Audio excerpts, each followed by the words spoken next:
Spanning the nerd world and feeding your fandom. Crash landed. From comics to video games. From the cinematic universe to television. This is Earth. Connecting you to the biggest stars in the industry. Something out there had discovered us. It's time for the Down and Nerdy podcast. Here's your host, James Witham. Maybe this week will be more than meets the eye after all. It's episode 326 of the Down and Nerdy podcast. I'm James Witham, and yes, this would be San Diego Comic-Con week. I'd be in San Diego doing all kinds of great stuff, and yeah, it's Comic-Con at home, thanks COVID. But that doesn't mean we still can't have a great time with Comic-Con at home, which is still going on right now. So we might have a few surprises from Comic-Con at home on the show this week, but we are going to be diving into Transformers War For Cybertron Siege with showrunner FJ DeSanto. Can't wait to talk to him more about a Transformers series that I think is going to be the one I've been waiting for a long time. And by the way, you still can get that 40% off select titles with Serial Box. That's SERIAL Box, DNPOD, still the promo code, by the way. We'll talk more about that, though, coming up, because there are a couple of big books that hit the shelves this week. The Joker War has begun, and we'll dive into that Batman issue next. It's what we're reading on the Down and Nerdy podcast. Hey, this is David Bazuz from Gotham, and you're listening to the Down and Nerdy podcast. Whether you're thumbing through pages or flipping through screens, whatever you're reading on, it's time for what we're reading, and it feels like the hype's been going on for a while. It is finally here, Chapter 1 of the Joker War in Batman number 95 from DC Comics, and James Tynion IV doing the writing there. Jorge Jimenez on the art, Tomeo Mori on the colors, Clayton Cowles on the letters. This is basically a look at, a little bit of a spoiler here, in case you don't know what's been going on. This is a look at Joker's hostile takeover of Wayne Enterprises, maybe one of Joker's biggest power moves ever, by the way, in this whole relationship that he and Batman have had going on. It actually also gives some insight on how Batman saw Joker early on when he first started encountering his victims. There's some really interesting in-depth insight there, even though it's only a few pages long, really. It really encapsulates everything that's going on now as well. As a matter of fact, this whole issue kind of illustrates just how deeply personal this whole battle is and the lengths that Joker is really willing to go. There's something that he does about midway through this issue with his newfound fortune, by the way, that will make you go, wow, of course he would do that. And we also get plenty of Punchline in this issue as well, by the way. If you're not familiar with Punchline, it's amazing how different to me Punchline is from Harley Quinn, like right off the bat. But I don't want to dive too deep into that. But basically in this story, I mean, she does something that's going to get a lot of attention. Made me mad, actually. Not mad as in, this was something that shouldn't have been in the story. But it's like, really, there are certain people you don't mess with. And Punchline messes with one of them in this book. And I'm like, no, we're not doing that.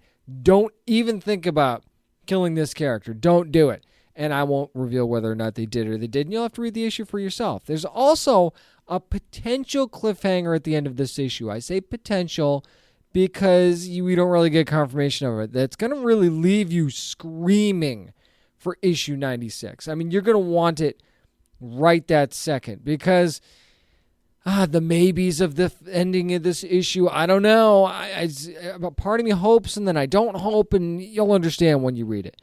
Really, every panel in this book is so detailed and gorgeous. I expect nothing less from Jorge Jimenez, but then you see it come to life, and you could tell this was an all-out effort by everyone involved on this creative team to make this a statement issue. The Joker War is something that has been hyped for a while now by DC. You've got to live up to that hype, and I feel like this issue really did that. I mean, maybe I'm a little biased because I'm a Batman fan anyway, and I think James Tynion IV has really done a great job with the character. I mean, back with Detective Comics and now here actually writing the Batman title. And then you just bring this entire creative team that's just familiar with the character and you get this deeply personal and intense story right out of the gate. Yeah, don't sleep on the Joker War. Make sure you're grabbing this first issue and the rest of them after that. I have a feeling this is going to be a good one. Put this in your pull box. Here's something that I wanted to dive into. I haven't had a Spidey title in a while. So how about Spider-Man Sin Rising Prelude, #1 from Marvel Comics? I'll get to that in a second. But Nick Spencer doing the writing here. Guillermo Sana on the art. Jordi Belair on the colors. VC's Joe Caramagna on the letters.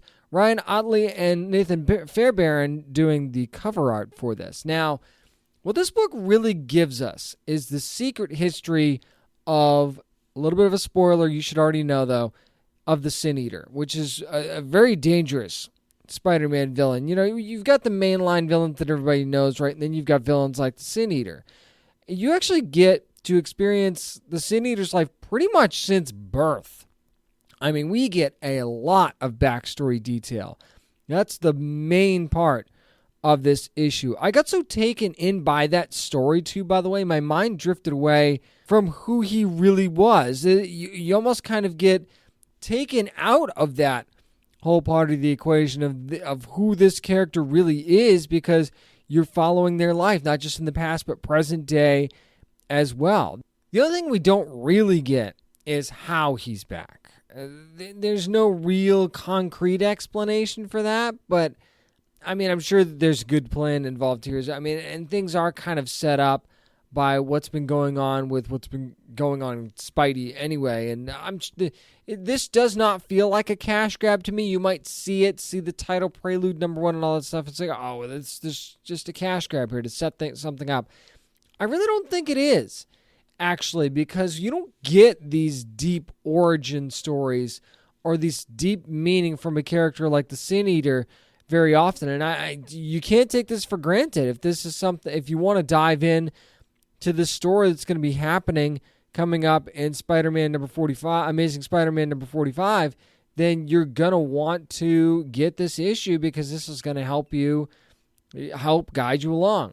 As I'm flipping through this story too, the art style really gave this book a throwback feel to the 70s and the 80s, and there are some flashback scenes in here as well that look almost pretty dead on, too, by the way. And once again, and this shouldn't be a surprise here, and just Jordi Belair grabbing the spotlight once again, bringing the eeriness of this book to another level with just the stunning and timely color work and the reds that just blanketed this book at times to just take things. I hate to keep saying take things to another level, but my goodness, did it ever, because these colors made a huge difference in what this story ended up being. I mean, the line art was very good too, but without these colors, I don't know where you go with this issue, quite frankly. So yeah, this is another one that I mean, obviously this is a Prelude issue, so I can't say throw it in your pull box, but I think this one is definitely worthy of your time and worthy of a read to get you ready for what's going to be coming in the pages of future Spider-Man issues. That's going to do it for what we're reading. Up next, let's see what we've got up our sleeves that might be Comic-Con at home related, shall we?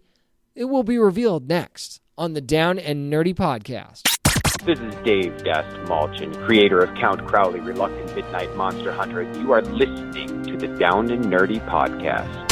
So every year around this time of Comic-Con, I like to do something different and something interesting at the show that I don't normally get to do. And we've dabbled here at the Paranormal here in the Down and Nerdy Podcast before, and there was a panel on Thursday called Wonder Women Superstars of the Paranormal from Travel Channel, and some amazing women in the field of the paranormal, like Amy Bruni from Kindred Spirits, Katrina Weidman of Portals to Hell, paranormal explorer Chelsea Laden of Destination Fear, and psychic medium Cindy Kaza of the Holzer Files. So they got together to talk about being women in the field of the paranormal. So I got a chance to join those ladies for a press conference earlier in that week to ask them a few questions. As a matter of fact, the first question was my own, saying, what's the biggest misconception about women in the field of the paranormal, which is seen as predominantly male? You all have been able to do a lot of amazing things in this field that is predominantly dominated by men and has been for years. So what are some of the common misconceptions that you think people see about women in this field that you can debunk for us? Well, I think, this is Amy, I think one of the biggest misconceptions is that it is very male-dominated. I think that for a long time on television, it was heavily represented by men. But I think that when you actually get out into paranormal conventions and events and see the faces out there, it's actually a very female-driven field. I find that it's probably, at events and things, probably 75% women. I know even on all my social media statistics, 75% of my followers are women. And so it's so interesting that something that is so female-based would be, for the longest time, represented by men in the public eye. So I'm so happy to see that changing and to see Travel Channel in particular really representing and, making sure that there are plenty of female researchers on their shows as well. Yeah, I agree with you. This is Cindy. Amy, I agree with you. The field of mediumship is very female-driven as well. And I know a lot of the shows that we see on television, just specifically around mediumship, are very female-driven. So I'm really excited to be part of a paranormal show, bringing mediumship to the table, because it really shows how the two worlds can really work together with having the mediumship being, in conjunction with all the tools and the technology of the paranormal. So I'm really excited about this opportunity. And I think there are a lot of women, like I said, in paranormal and in mediumship, but I'm glad that we're finally being represented on TV. So it's great. Yeah, this is Katrina. Something to add about, the misconceptions of women in the paranormal. I think, culturally we've been kind of inundated with these messages for a very long time that women can't lead, women can't be brave, women have to learn from men, and I think that's definitely bled into this genre for a really long time. And my work in the field, at least, I haven't found any of that stuff to be true. And of course, there's women who don't want to be in those positions of leadership in the paranormal, and that's totally fine. But there is definitely a lot of women who are qualified for it and who want to be in those positions. And, so I think that whole misconception of the scared woman in the scary place, although maybe that's true for some people, I don't think that that should be the standard of what is it normal, really, because it's what we've all seen is that it's not. There's a lot of really brave women in the field who are more than happy to step forward and take on that role. This is Chelsea, and kind of going off what Katrina said, kind of like on the flip side of the coin, I can humbly say that I am one of those girls who gets a little freaked out at times, and I scream when I'm scared and all of that. But I also wanted to prove that women can do what guys can do, even when that fear is there. When I committed to the show, I had a conversation with the guys, and I told them, I might be the most scared person of the group, but I don't want that fear to dictate what I can and can't do. I didn't want to be dismayed from what the others were doing just because I was a girl or just because I was scared. And I wanted to, at the very least, try to hang in there and do what they were doing, even if, it involved doing things that, you don't typically think of when you think of a woman on a TV show, like getting put in a dungeon alone or, a hallway that was notorious for women having experiences there. But, I just wanted to prove that we can do what the guys can do, even if there is more emotion tied to it. Chelsea, this is Amy. I promise you the guys are all screaming on TV too. So You're right. It's not just the ladies. I thought about that too. I was like, actually the guys do their fair share of screaming and being scared. So it's all good.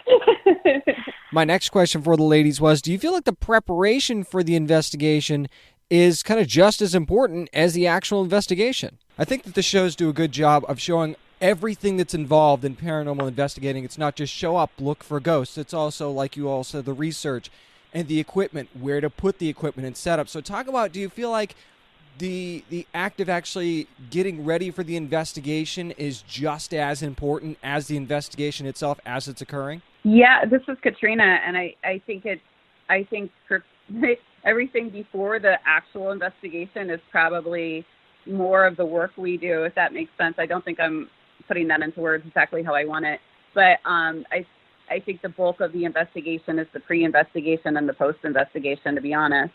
And unfortunately, a lot of that stuff isn't shown in the final product just because it's done off-site. It's done before we go or it's done after we go. For example, evidence and evidence review, in the frame of being on location, we only have a certain amount of time to be able to review that stuff, and sometimes things are missed. Sometimes things are misidentified. And so, it's really important, the post work that happens to kind of get the full picture of the investigation together. And again, since we're not on site anymore, a lot of that stuff doesn't always make it to camera. So I agree with you. I think it does a pretty good job, but there are those key points that miss out sometimes.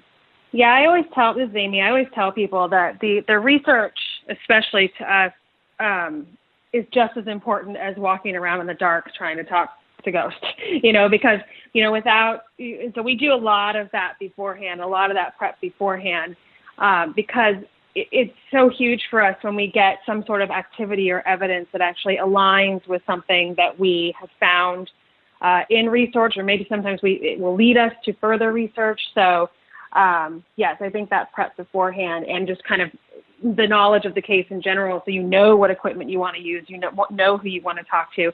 I wish, kind of like what Katrina was saying, like I don't think people understand the amount of work that goes into an actual case and how many moving parts there are and how hard it is to fit that into, 43 minutes of television. So this is Cindy. I really think the camera setup is so important. I really admire the production and Shane and Dave and how they deal with the equipment. That's not my thing. But, looking back, the way the cameras are in all the rooms and set up and how we're able to capture all of these things in rooms when we're not in there, I think that's so important. And there's a lot of work that goes into all of that. And the tech stuff is so fascinating to me because it's fairly new to me. And I haven't worked with it until I've been on a paranormal show. So I'm really happy to be working with people who are so knowledgeable about all of the different tech stuff that is in the field. And I've been learning from that. And also I think it's cool because people can see what goes into it. People that do paranormal investigations on their own that are fans of the show, then they can learn, new techniques and have new ideas when they're going into their own investigation. So I think it's a really important part of all of it. And I totally agree with you guys when it comes to just the idea that preparation is key. And, it really does help make for a more successful night and kind of knowing what you're up against or what you're going into possibly experience. But one of the craziest things I think for me, being on a show where a lot of the interviews that are not in person, when it's not with the actual cast, I don't get to see those interviews until after the show airs. So I think the most wild moments are when someone who's been interviewed that I've never seen the interview had something that they experienced that was almost the exact same thing as we did. And I just think that's a really cool element to it, just being on the other side of it. It actually makes those scenes a lot more scary for me when I watch them because I'm like, no way. So there's a part of this whole process that's actually really, really entertaining for me too. And finally, another great question that was asked during the press conference was, what do you think is the cause for an increased interest in the world of the paranormal? One, you hit part of it on the nail, was that it's, over the last 20 years since it's been talked about, I think the taboo of it has kind of gone to the wayside.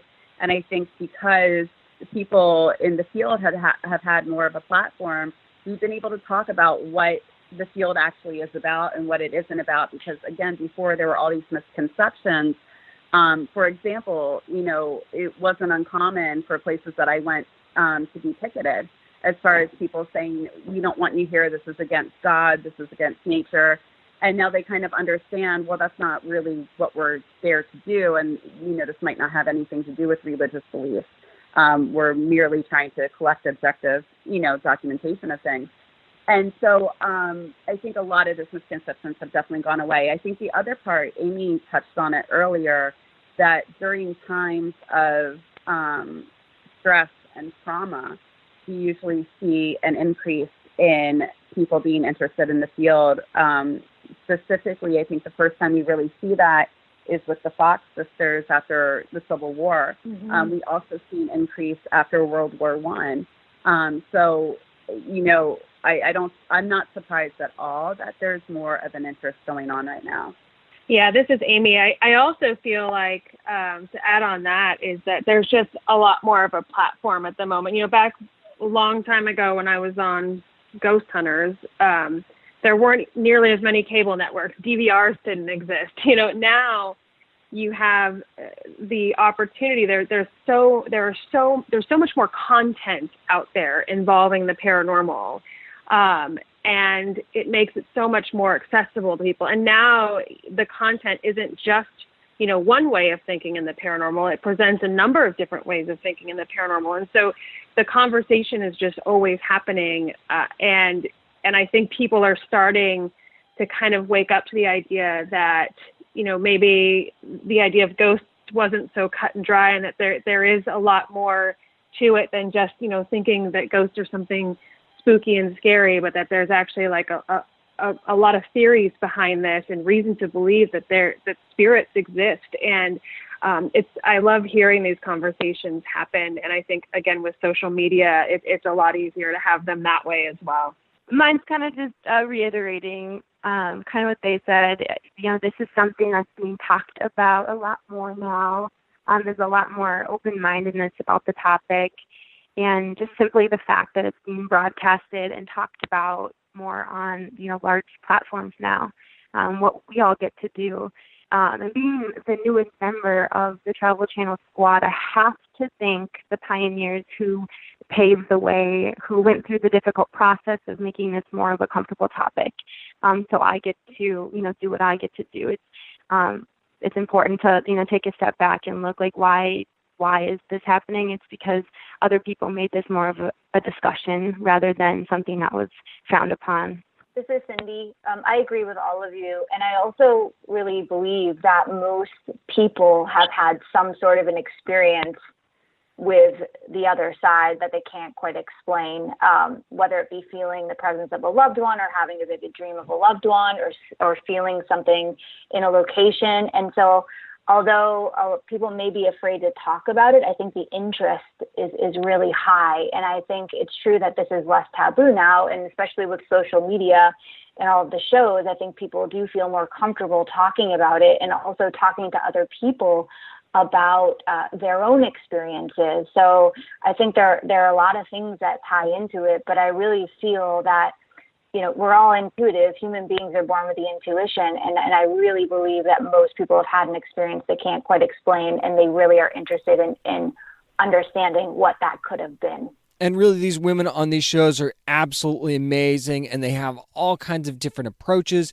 to the investigations that they do. The Travel Channel is an amazing lineup of paranormal series, and a lot of them led by women. Go see for yourself. Check the local listings for Portals to Hell, Kindred Spirits, of course, Destination Fear, and the Holzer Files from Travel Channel. Check those out. You will definitely not be sorry that you did. And in case you missed the panel for Comic-Con at Home, it's Wonder Woman Superstars of the Paranormal. You can go back and watch that on the Comic-Con at Home YouTube page right now.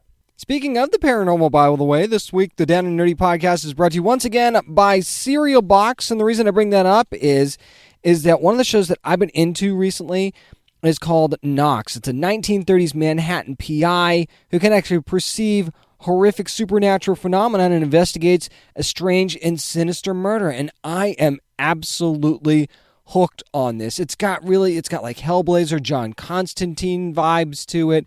It is just an amazing series with an amazing female lead that I might add. But that's just some of the stuff that you can find on Cereal Box. That's SERIAL Box, because it is some of the most popular series on there, like Orphan Black is on there, Marvel's Jessica Jones Playing with Fire, which I've talked about, and countless others as well. And the first episode of every series is free on Serial Box. So you want to talk about lowering your risk of trying something new. That certainly does that right there. As a matter of fact, Bustle describes Serial Box as, if you adore podcasts and books, and we know that you do, Serial Box is a must-have. So if you've got to have it, you can get 40% off select titles right now by going to serialbox.com. Again, that's SERIAL box.com/DNPOD, or enter promo code DNPOD, and you'll get 40% off select titles like Nox and like some of those Marvel series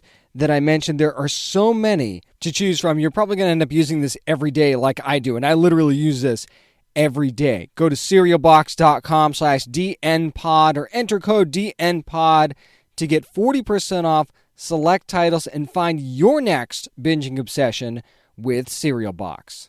That's going to do it for my chat with the Wonder Women of the Paranormal from the Travel Channel. Up next, yeah, it's Nerd News time, and it's the first half of our Comic-Con at Home Nerd News edition. We'll get to it next. I'm James Witham, and this is the Down and Nerdy Podcast.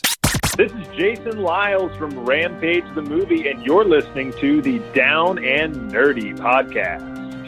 This year, everybody got a badge. It's time for Nerd News. Yep, it is Comic-Con at Home, and I'm going to talk about some of the biggest stories that happened on Thursday from some of the panels and some of the releases that came out. And I want to start with New Mutants, because remember I talked about not too long ago, one of the episodes, that, you know, New Mutants was a last-minute addition to Comic-Con at Home, and that they were going to do a panel, and everybody's thinking, okay, we're finally going to get to find out that the movie's going to be released at home, right? This is going to be awesome. This is great. It's about time that we're going to get this. And what we got was the complete opposite as of what we should have gotten, quite frankly. They are sticking to, as of me recording this, which is on the Friday of Comic-Con, okay? So maybe they're going to change their minds. But as of me recording this, in the panel, they are sticking with their August 28th release date in theaters. Okay? No mention of a Disney Plus or Hulu date. No mention of a video on demand date. Anything like that. In theaters, August 28th. The entire panel was basically just chatting with the cast about stuff. And yeah, there were some sweepstakes and, you get some emojis and stuff like that. And I'm like, what? We just want to see the movie at this point. It's like, cool, you're giving away posters, and yeah, all the cast is really excited about their characters. Haven't we heard from the cast over the last several years about this movie, since like 2018? We've been waiting for this thing. We don't need to hear more from the cast, and I love the cast. And by the way, this is not their fault. This is not the director's fault. This is not the producer's fault. This is the fault of those who should have released this friggin' movie when they had the chance a couple of years ago. There was no reason to get to this point, and there was certainly no reason to give us this panel. I'm sorry. Yes, the scene that they showed, the opening scene of the movie, was cool. You can go see it for yourself. I don't need to describe it for you. You can actually go see it. The trailer they put out, very, very cool. It looks good, but we've known that for a while now. We've known how it looks aesthetically. We want to see it. We already wanted to see it. And what you should have given us was an at-home release date of some kind, because if you think you're going to make that August date and everything's going to be fine and dandy with theaters, you are kidding yourselves. It is absolutely ridiculous if you think you're going to make that date. And I think it was the director, Josh Boone, said wear a mask. And I'm like, yeah, okay, good. That's great advice, Josh, if we can actually get into the theaters to see it. And in a lot of states, you're not getting in the theater. Maybe things will change in a month. Maybe I'm wrong. And even if you could, are you going to be comfortable going to the theater? I've talked about that before, and I'm not going to get into that whole thing again either. But one of the funniest lines in the panel was, oh, one lucky fan's going to get a chance to see the movie before anybody else does, I think was the line. And I'm like, are they? Really? Like, at this point, I have zero faith that I'm ever going to see this movie. I know it'll come out eventually. I'm not stupid. But at the same time, You've been dragging your feet for almost 3 years now.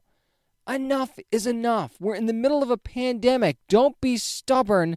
Don't try to think you're going for a cash grab by opening in theaters when that's really not going to happen. The more and more you delay this, the less and less people are going to be interested in this movie. I'm sorry. That's just the way it is. So what they should have done was given the fans what they really deserved, which was not emojis, not free posters, a friggin' release date. That's what you should have given your fans. And hopefully that's what they're going to get. An at-home release date or a dual at-home and theater release date. Because if you think you're making that August date and everything's going to be fine, that is not going to be the case. Here's a movie that actually got it right. How about Orion Pictures and Bill and Ted Face the Music, who actually got this thing correct? Because guess what? They did exactly what New Mutants should have done in the first place. Bill and Ted Face the Music is going to be coming out in theaters and on video on demand on September the 1st. They put out a new trailer. It looks funny. It actually added to content that we saw from some of the previous trailers. You want to see the trailer, go to downandnerdypodcast.com. We got a cool new poster. We know that their daughters are going to be involved in this, and maybe they've screwed up the timeline in the future. We know all of these things, and their panel hasn't even happened yet. This all came out before their panel, which is supposed to be on Saturday, July 25th at 3 o'clock Pacific time. They announced this before their panel, and they also announced this before the New Mutants panel. So they got out ahead of this news knowing that they're going to end up looking good because of this. You're actually giving your fans what they want. So Orion Pictures gets it. Bill and Ted, not as big of a property as Marvel. I think that we can agree on that. And that's not a smack in the face to Bill and Ted fans. I like Bill and Ted as well. But I think that we can all agree on the fact that Marvel is a bigger overall property, yes? But they get it. And maybe if you feel like, okay, well, Bill and Ted doesn't stand to lose as much as Marvel does. Marvel's been losing money no matter who owns the rights to this movie, have been losing money since 2018. Okay? This Bill and Ted movie hasn't been delayed nearly as many times. And they've decided to, and not very many have done this, but they decided to say, you know what? We're going to release it in the theaters that it'll get released in, but we're also going to do video on demand. One way or another, we're going to try and make our money on this thing and give the fans what they want. Because I'm not stupid either. I know part of it is about money. I realize that. But at the same time, part of it is also about giving your fans what they deserve, and that is to actually see the movie that you worked on and not drag your feet on it. So I appreciate what Orion Pictures is doing here. I'm excited about this Bill and Ted movie. As a matter of fact, I'm more apt to spend my hard-earned money to watch Bill and Ted Face the Music on video on demand now because you didn't drag your feet. And you didn't just try and have this delusional mindset that everything's going to be fine in a month and everything's going to be back to normal when we know darn right well it's not. If schools aren't going to be putting kids back in the classroom, what makes you think they're going to be putting people back in a movie theater? So Bill and Ted Face the Music are facing the music, and they've decided to say, you know what? You've got this option or you've got this option. Whatever you feel more comfortable with, because we want you to be safe, we want you to see our movie, but yeah, we still want to make some money at the same time. So all of the options that they put out there are good ones as far as I'm concerned, and then you get to decide what's best for you as a Bill and Ted fan, and I applaud them for that. If you thought there wasn't room for another Star Trek series, you would be wrong, because during the Star Trek Universe panel that happened on Thursday, there was an announcement about another new Star Trek series, and you might be thinking, how is that possible? Well, it's a little bit different, because it's going to be a Star Trek CG animated series on Nickelodeon called Star Trek Prodigy. So they're finally going to make something for the younger audience, which is something they haven't really done in what seems like forever, since the original animated series that was out, right? They haven't really made anything for kids in a while. And the story is actually going to follow a group of lawless teens who discover a derelict Starfleet ship and use it to search for adventure, meaning, and salvation. So that's just a little bit of what they've got going on there. You got Kevin and Dan Hagman, who did Troll Hunters and Ninjago. They're going to be involved in this. And, of course, it's going to be overseen by Nickelodeon. And you know that CBS Pictures Television is going to be involved in this as well. I think that this is a good thing, actually, because what do I say about comics? You want to make sure that you're giving something to your younger fans to get them hooked on something that you want them to love when they're older. And sure, that's not to say that kids can't also enjoy certain other things that are put out from Star Trek, right? But again, this is something that you can watch with your younger kids that you know is safe. It's a cartoon series that you know it's going to be safe for them to watch. It's not going to be anything too scary on there. That's for certain kids. So stuff might be a little too scary or whatnot, or too intense. And this is a good way to get them into the world of Star Trek. And then as they start to get older, they might want to learn more about shows like Discovery, about shows like eventually about Lower Decks and about Picard and things like that. And then that leads them back to Star Trek The Next Generation and the original series and the movies and things like that. And however you feel about that stuff, you let people judge that for themselves. Some people love certain things, some people don't. But this is a good way to get younger fans interested in Star Trek. And I think that that's something that a lot of nerd properties should do more often, and sci-fi and comic books, whatever. Make sure you have something for these younger fans so you can, like they said, get them started young, right? Well, that's exactly what Star Trek is trying to do here. They're trying to get the younger fans to start wanting to consume their product, and then once they get older, they're already hooked. They already want to see what you're doing. So, bravo, as far as I'm concerned. As much as I've said, enough with the Star Trek series, like, come on, like, this, enough is enough already. I will totally go the other way on this one and say I am all for having a Star Trek series on Nickelodeon. I can't wait to see what it looks like. Speaking of comic book properties coming to the screen, we have yet another one from Image Comics, and this time I think it's one that you're going to be really happy about. It's Paper Girls. It's going to be coming to Amazon Prime Video. It looks like sometime in 2021. By the way, that's when that Star Trek series is going to be coming out, sometime in 2021 on Nickelodeon. But this one is, Paper Girls, going to be based on, of course, the series from Brian K. Vaughan and Clifford Chang, the comic series that I believe it's on its 5th or 6th volume now, I think. Correct me if I'm wrong on that. But the executive producers on this one, pretty great. Stephanie Folsom, Christopher Cantwell, and Christopher C. Rogers are going to be involved in this, co-show running as well. It's going to be Legendary Television in association with Plan B.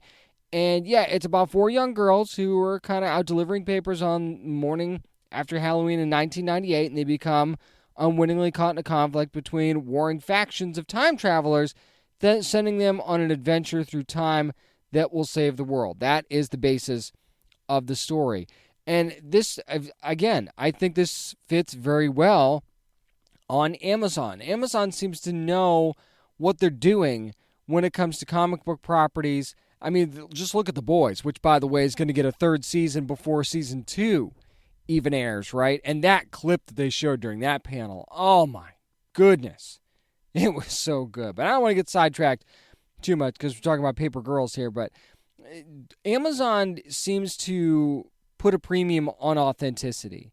And that's what they're doing with a lot of their comic book properties and sci-fi properties. They do them justice. And when you've got an amazing storyteller like Brian K. Vaughan, and he and Clifford Chang going to be part of the executive producer team on this series, of course, when you've got a story like this, you need a place like Amazon that has very character-driven storytelling already anyway. And I think that this is just the perfect home for an adaptation for Paper Girls. So I cannot wait to see exactly what they're going to do with this once it finally hits the screen. Again, this is a live action thing, and filming difficulties and things being what they are, not necessarily a firm release date on this one. But yeah, I will definitely keep you posted. And don't forget, I'll have more from Comic-Con at Home on the show next week. That's going to do it for Nerd News. Up next, speaking of Comic-Con at Home, yeah, Rooster Teeth's going to have a panel at Comic-Con at Home, and they're part of the Transformers War for Cybertron Siege series that's coming to Netflix. I'll talk to showrunner FJ DeSanto. That's up next on the Down and Nerdy Podcast. This is writer Brandon Easton, and you're listening to the Down and Nerdy Podcast. Well, you know that we are so excited for Transformers War of Cybertron Siege coming to Netflix at the end of this month, July 30th, as a matter of fact. Who better to get on to talk about this than showrunner and executive producer FJ DeSanto? FJ, how you doing? I'm great, thank you. Thanks for having me. Now, you've been a part of quite a few Transformers projects over the course of your career, actually. What made you especially excited to work on this War for Cybertron series? The previous ones I worked on, I was a writer-producer on those and wasn't the showrunner until like the third season of Prime Wars, but by then the sort of creative was on its own path. For this, I'm excited for this one because, you know, I got to develop this from scratch, basically from what Hasbro was doing with the toy line and getting sort of an advanced peek of what they were going to do, you know, over the next X amount of years, and really collaborate with them and our writers to develop something that is, I think really fresh and sophisticated and cool, but also fun and, you know, genuinely Transformers to its core. So for me, it's much more of a personal connection, but it's also the opportunity to do something from the ground up that we really feel honors, you know, the franchise. Now, this is easily one of the most visually striking Transformers projects that I think I've ever seen, and that's just based on the trailers that I've seen. What was it like working with Rooster Teeth on this? Well, it's great because Rooster Teeth gave us the freedom to really be creative with it, especially when we were, you know, developing it, et cetera. And, you know, we did this also with, you know, the main studios in Japan called Polygon Pictures. And Polygon had done, you know, a tremendous amount of high-end, like, 3D anime, and they had done Transformers before. They'd done the recent, like, Godzilla movies that were on Netflix, et cetera. So we really saw the opportunity, you know, between everybody, between Netflix, Rooster Teeth, and Hasbro, to sit there and really collaborate as one basically giant team that was supporting everything we were doing creatively. So, for example, you know, a lot of the models, the character models all come direct from Hasbro's digital data for the toys because we wanted them to be as accurate as possible. So it's the genuine sense of collaboration, whereas in the past and other productions I've been on, you know, everything is very, you know, well, the studio's over here and the animators are over here, et cetera. This is sort of, we were able to sort of galvanize everybody under one umbrella in a way that I think the show has benefited greatly from. And I think the fans are going to benefit greatly from that process also, because in my years of producing, I'm hard pressed to think of something where all the parties in the project were so aligned and collaborative to execute on such a high level on something that, you know, everybody seemed to understand what it is and what it can be and what it will be and how to execute on the highest possible level. Speaking of the fans, one of the things that fans have talked a lot about, at least in the early going of the project anyway, was that the great Peter Cullen would not be the voice of Optimus in this series. Now, Jake Fauci's certainly no rookie when it comes to voicing Optimus, so what do you think he brings to the role in this particular story? Well, Jake brings an energy to it that I think is reflective of what this is as a prequel to G1, as a prequel to what, you know, the legends like Cullen have established. And I think Jake, you know, brings a youthful exuberance to the character, but does it in a way that honors with everything that's come before. Jake is absolutely incredible and talented and really willing to be pushed to the limit of his acting abilities on this show. And you'll see as it progresses over the trilogy, you know, and sort of where Optimus goes with this, Jake gives it his all and never gives less than 200%. And he's an absolute joy to watch in the booth, you know, sort of want to bring the emotion to the character in a way I don't think we've seen before. Speaking of energy like that, was there another voice casting that you were particularly excited about, or somebody else that really stood out in the booth that you're excited for fans to see? Yeah, there's. I mean, look, to be honest, there's a bunch, and it's in a lot of ways it's like asking to pick your favorite child. Sure, because sure. Everybody, and that has a lot to do with our voice director, a guy named Phil Bach, who really, he came out of the video game space, and we worked together on the last Transformers, on the third one of Prime Wars. And, again, like I said, he just understood what this needed to be. And, but you have there's a lady named Lindsay Rousseau who plays Alita 1. And I think Alita 1 is probably the character I'm most excited about because it's a character that's existed in the franchise before, but has never really gotten her sort of moment in the spotlight.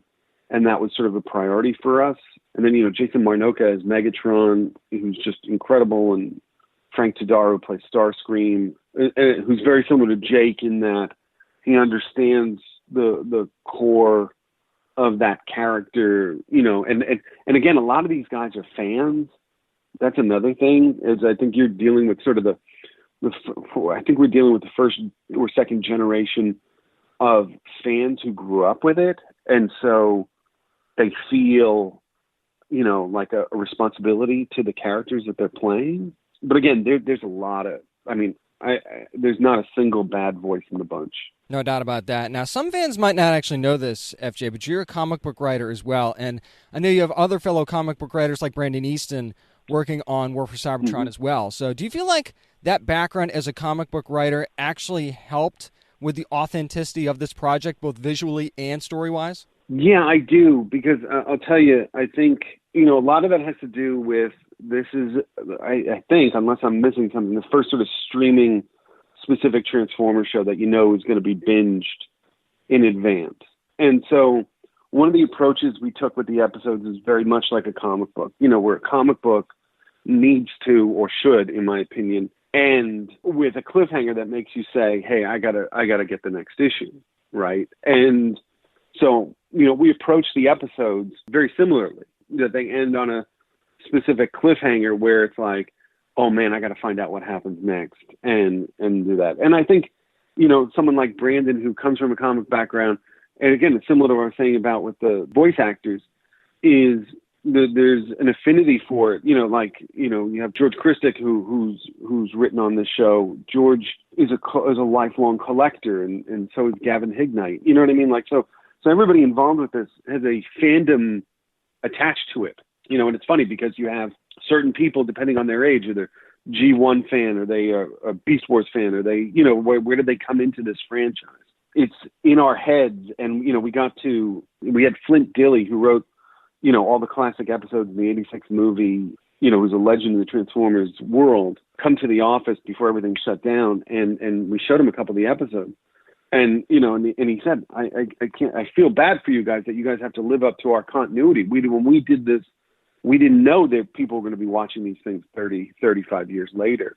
And, now we're that generation who's doing these shows, sort of realizing that, sort of taking that as our mythology. G1 and Transformers, that's our modern mythology, and we're trying to honor that here. Absolutely. We're talking to FJ DeSanto, who's the showrunner for Transformers War for Cybertron Siege, which you can obviously see on Netflix on July the 30th. Now, FJ, diehard Transformers fans know there's much more to the relationship between Optimus and Megatron than what we've seen on the screen, on the big screen, I should say, anyway.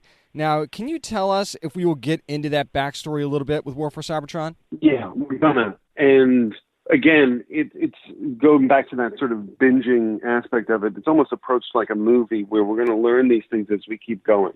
This is not really a spoiler thing, but, the first episode is going to, the first time we put Optimus and Megatron together is not during a very, very big, war scene of Autobots versus Decepticons. It's very much a one-on-one confrontation between the two of them. You could see a little bit of it in the trailers.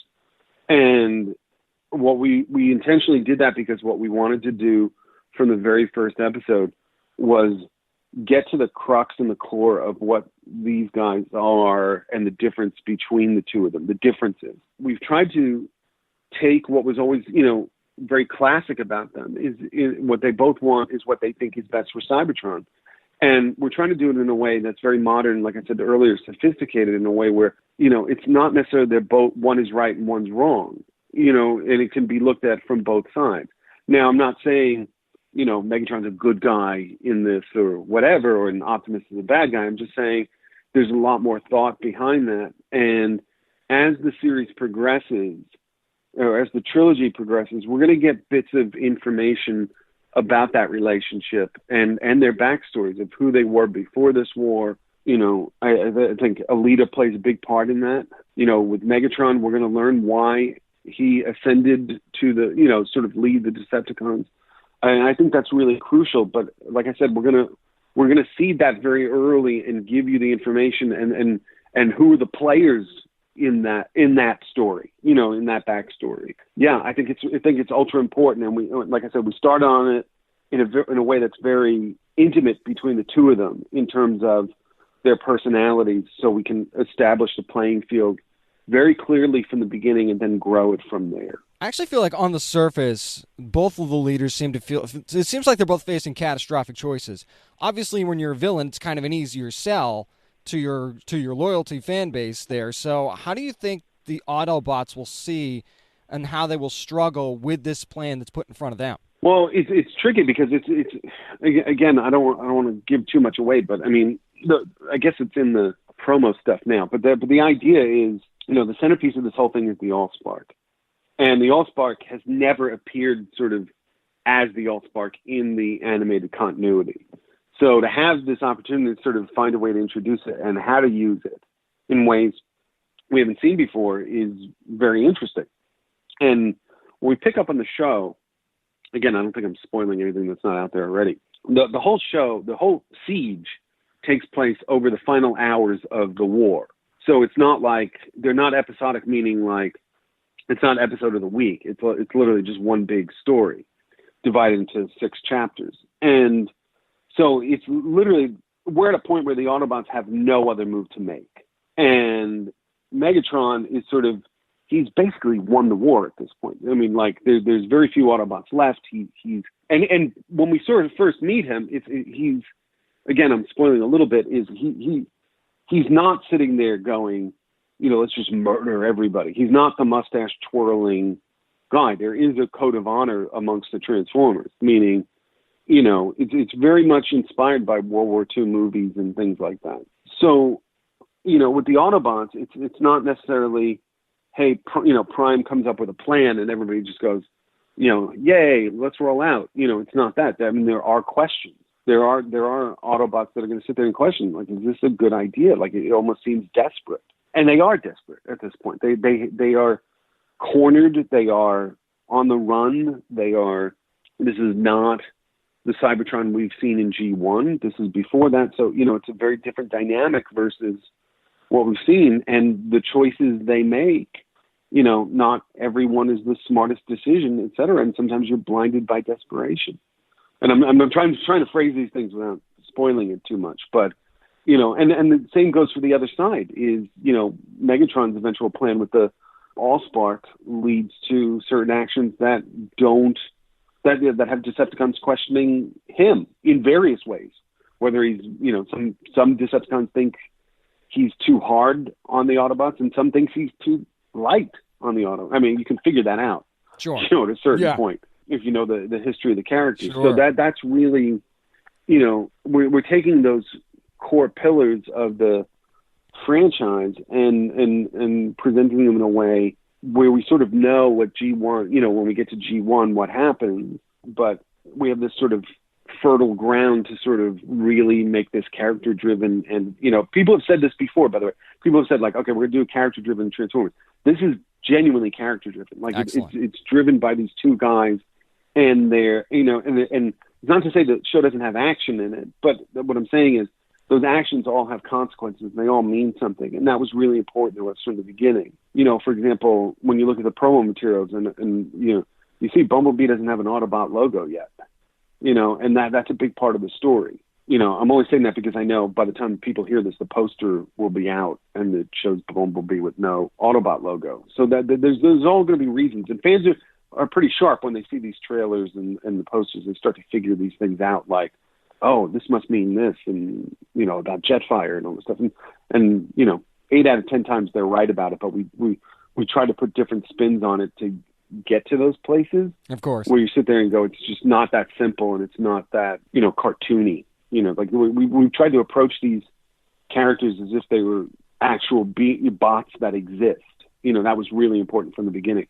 That they had to have distinct personalities and voices that represent the core version of who these characters are. Now, normally, FJ, with a series, you get a single season, then you wait for renewal news, and you know how the whole thing goes. Now, how freeing was it, though, knowing that from the very beginning that this was going to be a trilogy? You know, what we did was, it's great. First of all, it's great. I mean, for a number of reasons, you know, we all get to work on this. We all get to sort of, know for the next couple of years we're going to be able to shepherd this story in a satisfying way, as opposed to having a question mark over whether or not it comes back or not.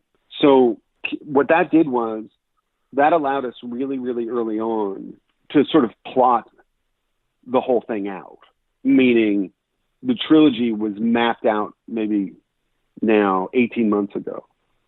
And so like George and I went to Hasbro in Rhode Island, and Hasbro sort of, after you sign 200 NDAs, sure, they put you in a room and they show you, hey, here's the trilogy. Like, these are the 3 chapters, for the toy line.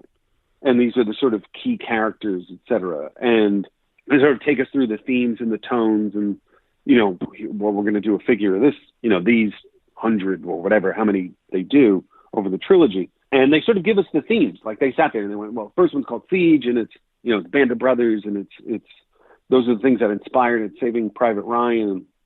We want to do something that's, war specific. And they give us that bit of a framework. And then, then the second one was Earthrise, and the third one, which they'll eventually reveal at some point.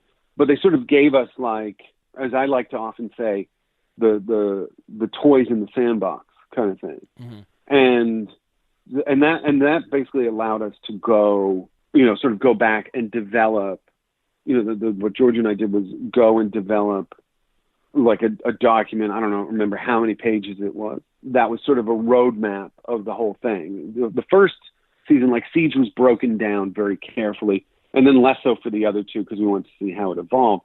But we sort of had a roadmap, like where like, okay, this is where these characters start, this is where they go, and this is where it ends.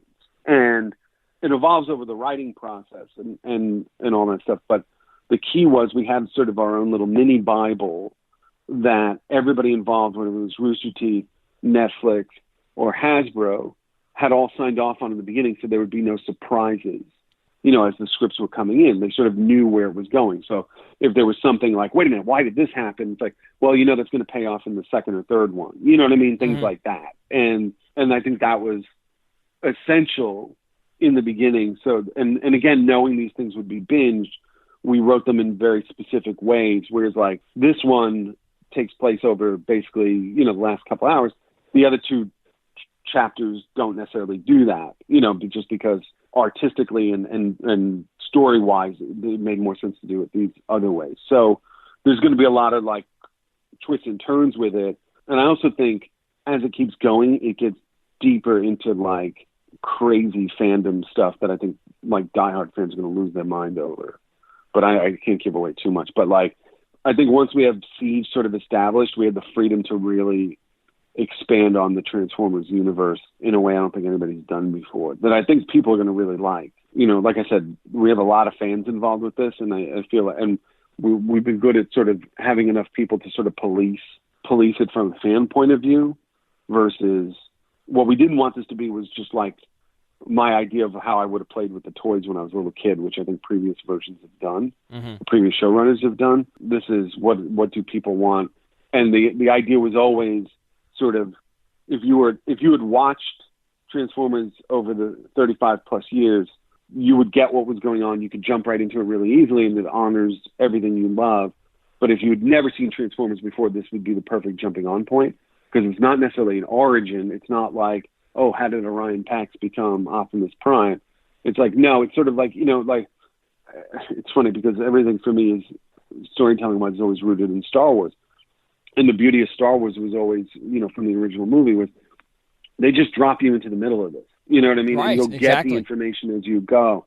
So, and we sort of did that with this. The idea was always to hit the ground running. And as we kept going, that template we realized worked really, really well, because it would give us the opportunity to reveal to the audience those things you were asking about earlier, about like tidbits about their relationships and things like that, without having to do, 2 hours of hi, I'm Optimus, hi, I'm Megatron, and they're friends, and then they suddenly hate each other. It's like, no, let's just get to the point where they hate each other and then learn about that and how these different bots factor into that. Consider this 101 reasons that you need to be watching Transformers War for Cybertron Siege, which is going to premiere on Netflix on July the 30th. Personally, I can't wait. And thanks to this guy for joining me this week. It's FJ DeSanto. Thank you so much. Oh, thank you. I really appreciate it.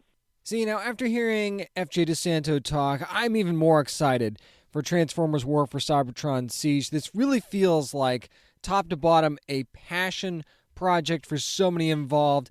And I know that you're a Transformers fan, I'm a Transformers fan, G1 style for myself.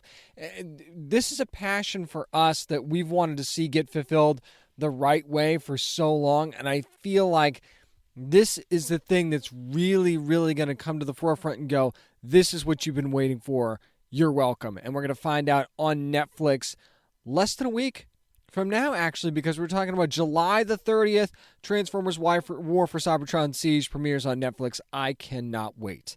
That's going to do it for this week's edition of the Down and Nerdy Podcast. Again, thanks to Netflix for letting me chat with FJ DeSanto about this series coming up. Also, thanks to the folks at Cereal Box, our sponsor this week. Make sure you're going to cerealbox.com. That's SERIAL box.com/DNPOD or enter promo code DNPOD. Get 40% off select titles like the amazing Knox that you're definitely going to want to binge, along with so many others. Also, make sure you're checking us out on social media at Down and Nerdy 757 on Twitter and on Instagram, and at Down and Nerdy on Facebook, and always online at downandnerdypodcast.com. We'll have more from Comic-Con at Home next week, but for now, remember, you never have to apologize for being a nerd, so let your fan flag fly and be good to your fellow nerds.